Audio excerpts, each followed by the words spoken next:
the oldest Gen Z was born in 1997. That means every single presidential election that Gen Zs have ever been able to vote in, Donald Trump has been on the ballot. Talk about democracy, talk about voters having a choice in electing the leaders that govern over our society. Gen Z has never had a choice. The choice has always been either the latest institutional, out-of-touch Democrat or Donald Trump. It's no wonder that Gen Z is the protest generation. When our democratic elections, the very institutions that are supposed to give us a voice, give us a say in the way things are, don't function properly and force us to make a decision between the lesser of two evils, back to back to back, what else can we do? We have no other choice. But the lack of agency in our democratic elections is one thing. Understanding how protests and activism have become so intertwined in the cultural fabric of an entire generation is a whole nother ballgame. I don't know if y'all can hear that, but I think there's like planes and like helicopters going around outside. But anyways, this past week's protests against the surge of ICE raids in Los Angeles and the spontaneous mobilization of Gen Zs and other groups to fight against the unjust deportation of American workers, parents, and families by masked, unaccountable federal agents demonstrates that Gen Z isn't playing around. And as folks demonstrate today against President Trump's military parade, and as the nationwide backlash to ICE actions continues, understanding just how we got here is more important than ever. With the rise of social media and its prominence in Gen Z communities, activism, if performative at times, has been a consistent through line in our lives. Heck, Gen Z was practically raised on protesting.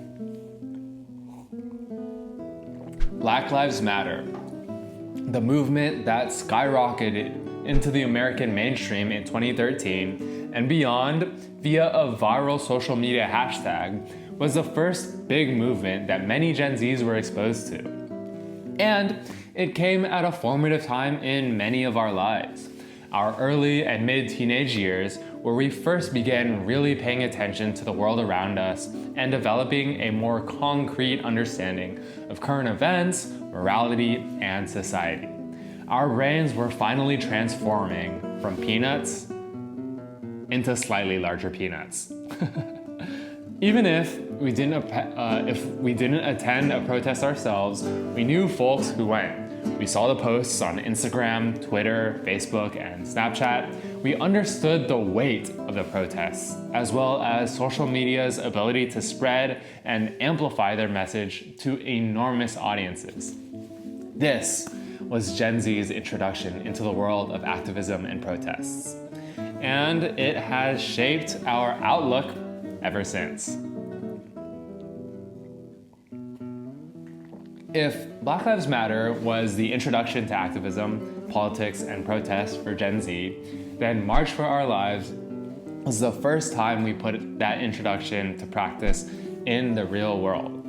The first March for Our Lives demonstration, organized by students across America in the wake of the tragic 2018 shooting at Stoneman Douglas High School in Parkland, Florida, fought for an end to gun violence via stricter gun control legislation, like universal background checks on gun sales, closing the gun show loophole, and banning the sale of high-capacity magazines.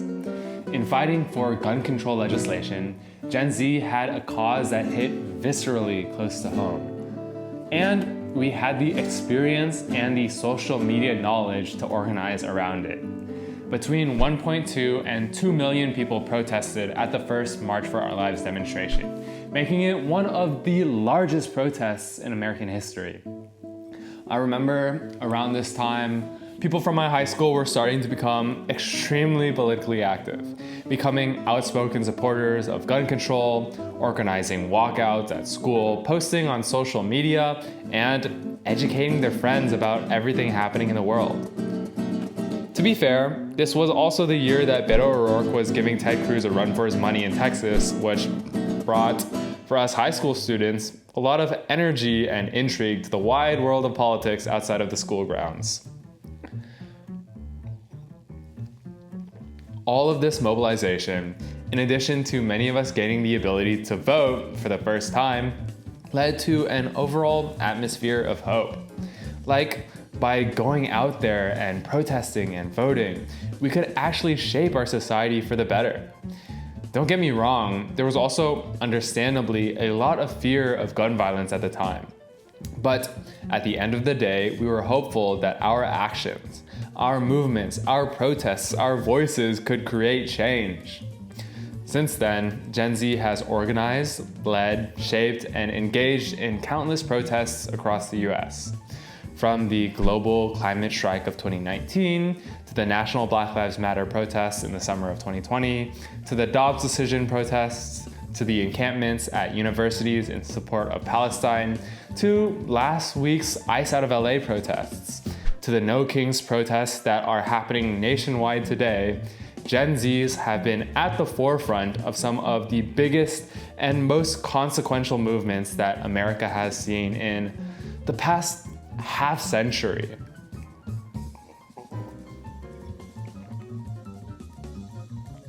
It's piss, by the way, for those of you who are wondering. Anyways, now, some of you may be asking, sure, Gen Z grew up native to the digital world and social media activism has facilitated mobilization on an enormous scale. But nowadays, everyone is on social media.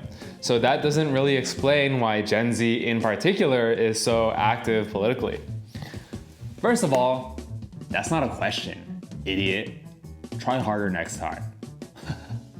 Yes, you're right. Everyone is on social media nowadays, and that includes your grandma.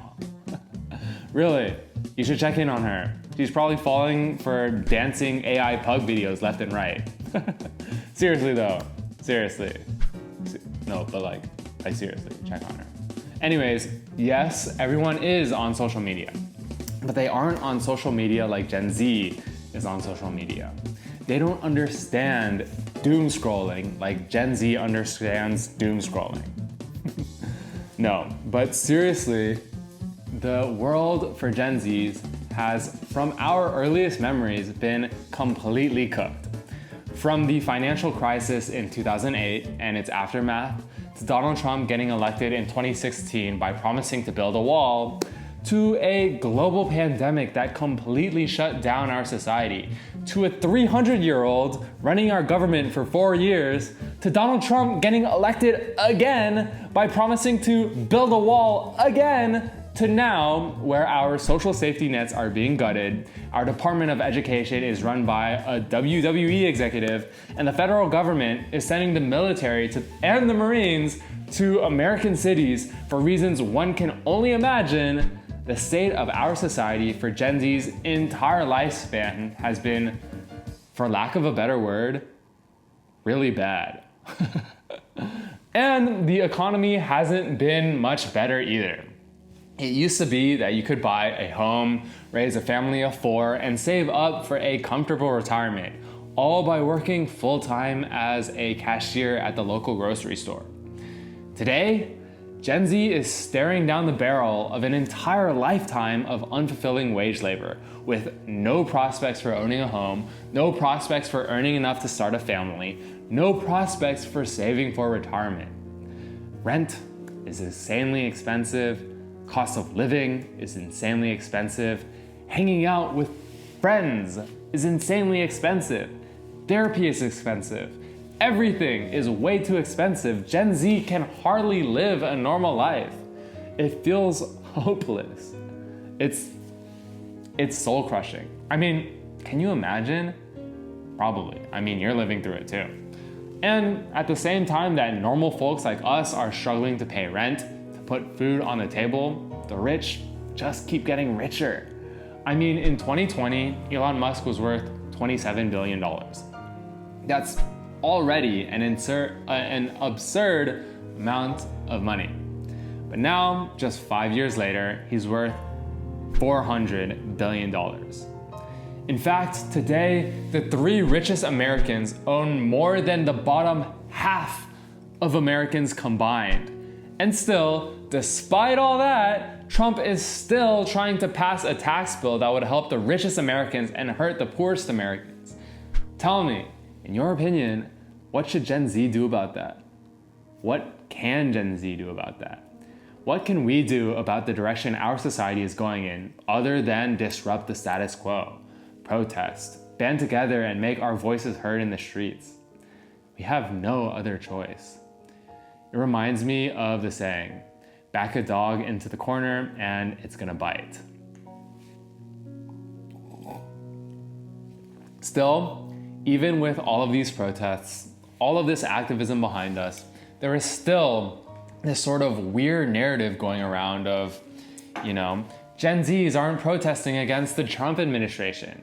Following this TikTok that went viral about the lack of youth turnout at a hands-off demonstration in New York. Take a look. I'm at the protest right now in New York City, anti-Trump, anti-fascist protest, and I have one question. Where the fuck is Gen Z?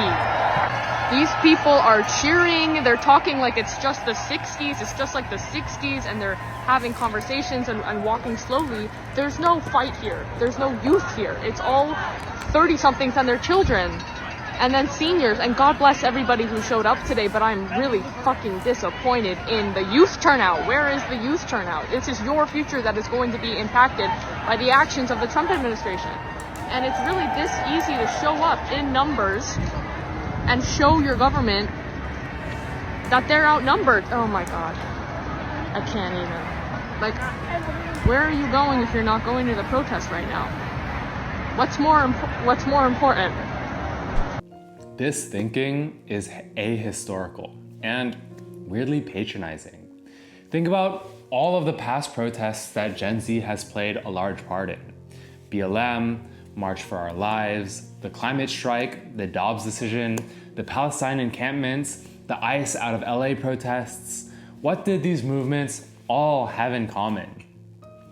All of these movements were centered around a salient issue that Gen Zs are passionate about.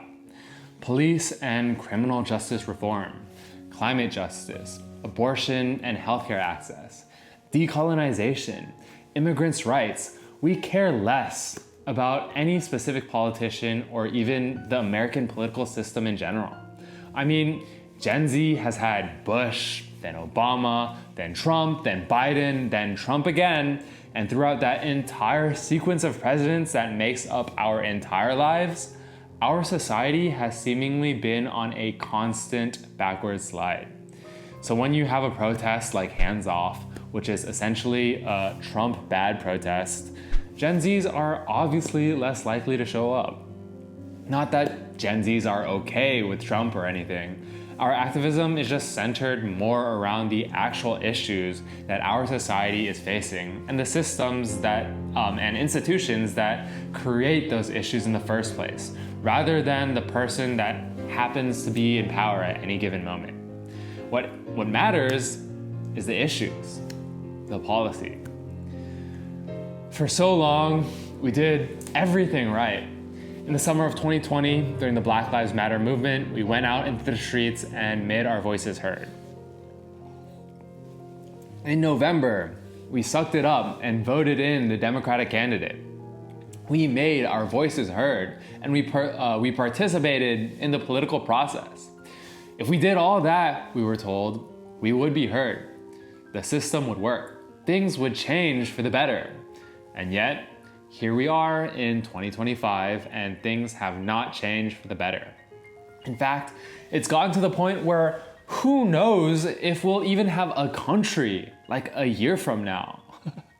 By the way things are going, it looks like Trump is going to weaponize ICE as a sort of secret police force against migrants and ordinary Americans, as is already happening, and use the military and the Marines, people whose entire purpose is to literally kill enemies, against the American public, if they dare to exercise their First Amendment rights.